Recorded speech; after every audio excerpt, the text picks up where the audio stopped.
शनिवारी 4 तारखेला गोलूचा बर्थडे झाला आणि तुम्ही सगळ्यांनी भरपूर शुभेच्छा दिल्या, त्याबद्दल सगळ्यांचं मनपूर्वक आभार. आता संध्याकाळची वेळ आहे आणि नाही होय करत गोलूचं बर्थडे करायचं ठरलं. मग गल्लीतली 10-12 पोरं गोळा केली घरात आणि बर्थडे करायचं नियोजन केलं. आता बारक्या पोराचा बर्थडे करायचा म्हणल्यावर बारकीच पोरं सगळी पाहिजे ती, म्हणून मोठ्यांना कुणाला बोलवलंच नव्हतं मी, फक्त बारक्या पोरांनाच तेवढं बोलवलं घरी. गोलू बरोबर अभिनय पण बसली होती हट्ट करून आणि आम्ही सगळ्यांनी वळून घेतलं दोघांना पण. वळून झाल्यात केक कट केला आणि हा जो केक आणलाय तो मावा केक आहे. आईस केक कधीच आम्ही आणत नाही, कारण की आईस केकच्या क्रीममुळे खोकला येतोय आणि लवकर जात नाही, त्यामुळे आईस केक आम्ही आणत नाही कधी घरी.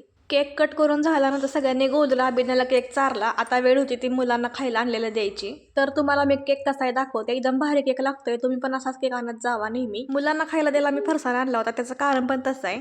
सगळी लहान मुलं होती आणि लहान मुलांना काय वेगळं असं काही दिलं खायला तर ते खाता येत नाही. फरसाण आपला व्यवस्थित खाता येतो, त्यामुळे फरसाण आणला आणि 2 चॉकलेट दिली आणि सोबत केक पण दिला होता. आता मुलांना खाऊ वाटप करायचं काम यांच्याकडे आलं होतं, कारण की गोलू नेहमीप्रमाणे दमवायला लागला होता. आता सगळ्या मुलांना खाऊ वाटप करून झाला होता, सगळ्या मुलांनी खायला पण चालू केलं आणि थोडाफार खाऊ घरी घेऊन गेले. तर कसा वाटला बर्थडे व्लॉग कमेंट करून नक्कीच सांगा.